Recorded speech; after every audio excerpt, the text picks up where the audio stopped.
গরমে রোদ থেকে আসার পরে মুখের ক্লান্তি দূর করতে বেসনের সাথে জাস্ট এই দুটি জিনিস মিশিয়ে মাখো, আর দেখো মুখে পড়ে থাকা ট্যান, পিগমেন্টেশন, সেটা রিঙ্কলস, সমস্ত ধরনের, যাদের স্কিন ডাল হয়ে গেছে, যাদের স্কিন খোলা থাকে, সমস্ত জায়গায় যে ট্যান পড়ে থাকে, তো হাইপার পিগমেন্টেশন হয়ে থাকে, তো এই সমস্ত সমস্যা থেকে রেহাই পেয়ে যাবে।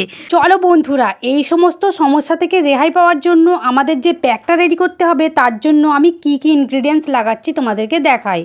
তো এর জন্য আমি নিয়ে নিচ্ছি 1 টেবিল চামচ বেসন, তার সাথে আমি দিয়ে দিচ্ছি 2 টেবিল চামচ টক দই। টক দইয়ের মধ্যে থাকা প্রোবায়োটিক উপাদান আমাদের স্কিনকে সতেজ রাখতে সাহায্য করে। এর সাথে আমি দিয়ে দিচ্ছি পাতিলেবুর রস। পাতিলেবুর রস কিন্তু আমাদের স্কিনকে ব্লিচিংয়ের কাজ করাবে। এছাড়া লেবুর রস আমাদের স্কিনের মেলানিন কম করে স্কিনকে ফর্সা করতেও সাহায্য করে। এর সাথে আমি অ্যাড করছি হলুদ গুঁড়ো। তো আমি এখানে কস্তুরি হলুদ ব্যবহার করেছি, তোমরা কিন্তু চাইলে রান্নার হলুদও ব্যবহার করতে পারো, আর যদি কস্তুরি হলুদ থাকে তাহলে খুব ভালো হয়। সাথে আমি অ্যাড করছি চিনি পাউডার। তো চিনিকে আমি পাউডার ফর্মে করে নিয়েছি। চিনি আমাদের স্কিনের ডেড সেল দূর করে আমাদের স্কিনকে গ্লো করতে সাহায্য করে, এছাড়া ময়শ্চারাইজ করতেও সাহায্য করে। এই সমস্ত উপাদানগুলিকে আমি একত্রে ভালো করে মিশিয়ে নিচ্ছি, যাতে করে কোনো গোটা না রয়ে যায়। তো আমার প্রত্যেকটি ইনগ্রেডিয়েন্টস আমাদের স্কিনের জন্য খুবই বেনিফিশিয়াল। দেখো বন্ধুরা, আমার কিন্তু পুরোপুরি ডি10 প্যাক রেডি হয়ে গেছে। এবার আমি ফেসের মধ্যে অ্যাপ্লাই করে তোমাদেরকে দেখাবো। দেখো বন্ধুরা, আমি এখানে আঙুল দিয়ে কিন্তু পুরো ফেসটার মধ্যে লাগিয়ে নেব, কোনো রকম ব্রাশ ব্যবহার করছি না। তো প্রত্যেক দিন আমাকে তো বাইরে বের হতে হয় ইনায়ার জন্য, ইনায়াকে আমার স্কুলে নিয়ে যাই, নিয়ে আসি, তো আমার মুখটায় প্রায় ট্যান পড়ে যায়। তো এই ট্যান কাটাতে আমি বাড়িতে ফেরার পরে যেটা করি সেটা হচ্ছে, আমি বাড়িতে ফেরার পরে আমি ফ্রিজ থেকে আগে আইস কিউব বের করে পুরো ফেসটার মধ্যে লাগিয়ে নিই, যাতে করে একটা কুলিং একটা ফিল হয়।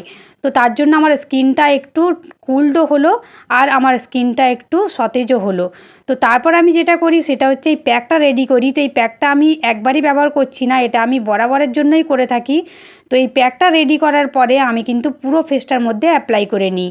তারপরে আমি যেটা ফিল করি সেটা হচ্ছে, আমার স্কিনটা একদম যতটা ট্যান পড়ে গিয়েছিল তার থেকে কিন্তু অনেকটা রিমুভ হয়ে যায় ট্যান। তো একবার করলেই তো বন্ধুরা পুরোপুরি ট্যান রিমুভ হয়ে যাবে না। তো এটা তোমরা যদি সপ্তাহে 1বার কি 2বার তোমরা করতে থাকো, তাহলে দেখবে মুখের মধ্যে আর কোনো রকম ট্যান থাকছে না। পুরো ফেসটার মধ্যে আমার লাগানো হয়ে গেছে। এবারে আমি একে 10 থেকে 15 মিনিটের জন্য হালকা ড্রাই হতে ছেড়ে দেব।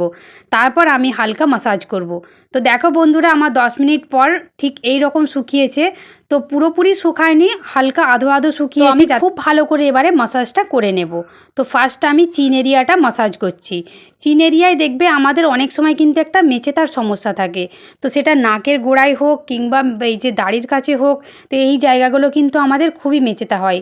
তো তার জন্য আমি একটু জিভ দিয়ে উঁচিয়ে দিচ্ছি, যাতে করে আমার কিন্তু এই যে একটা স্মাইলিং লাইন পড়ে যায়, তো স্মাইলিং লাইনটা যদি আমি মাসাজ করতে থাকি, এই কিন্তু স্মাইলিং লাইনটা আমাদের পড়বে না। তো এই জন্য কিন্তু আমার দেখবে এই যে দাড়ির কাছে মেচেতা থাকে, তো এই মেচেতাগুলো কিন্তু আমি যদি মাসাজ করি তাহলে কিন্তু উঠে যাবে। তো এই জায়গাগুলো কিন্তু তোমরা একটু ভালো করে মাসাজটা করবে, যাতে করে ডিপলি পৌঁছায়। তো দেখো আমি নাকের ডগাটাই করছি, যাতে করে ওই জায়গাটায় কিন্তু আমাদের একটা হোয়াইট হেডসের সমস্যা থাকে। তো অনেক হোয়াইট হেডস জমে থাকে, যদি আমরা এটা মাসাজ করতে থাকি তাহলে কিন্তু উঠে যাবে। তো এইভাবে কিন্তু আমি দেখো চিন এরিয়া, চিক্স এরিয়া আমি কিন্তু ভালো করে মাসাজ করে নিচ্ছি। তো মাসাজের ফলে আমাদের কিন্তু ঝুলে পড়া চামড়াটি হবে টান টান। কথায় আছে 20 পার হলেই বুড়ি। তো যখন আমাদের বয়সটা 20 পার হয়ে যায়, তখন কিন্তু আমাদের মুখের মধ্যে একটা করে সমস্যা চলে আসে। সেটা ধীরে ধীরে চামড়াটা ঝুলে পড়াই হোক, কিংবা আমাদের একটা রিঙ্কলস, ফাইন লাইন্স হোক, আর দেখবে একটা বয়সের ছোপ হোক।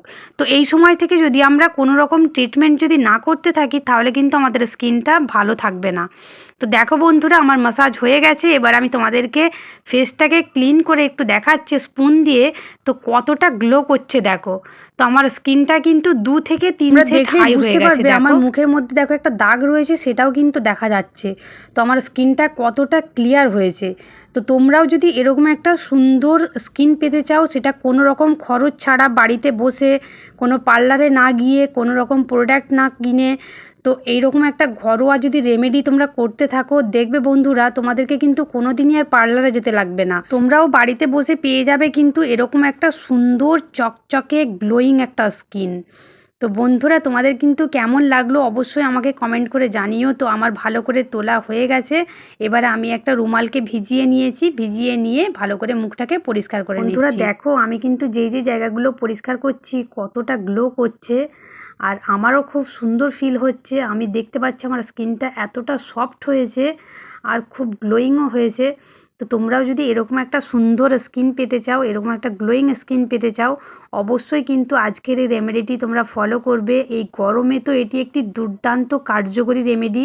তো এই গরমেতে আমরা যারাই বাইরে বের হই তো তাদের কিন্তু স্কিনটা একদম পুড়ে যায়, তো তাদের জন্য এটি একটি বেস্ট রেমেডি। এটি কেমন লাগলো অবশ্যই সবাই কমেন্ট করে জানিও। সবাই ভালো থাকবে, সুস্থ থাকবে, সাবধানে থাকবে। দেখা হবে তোমাদের সাথে পরবর্তী ভিডিওতে। টাটা।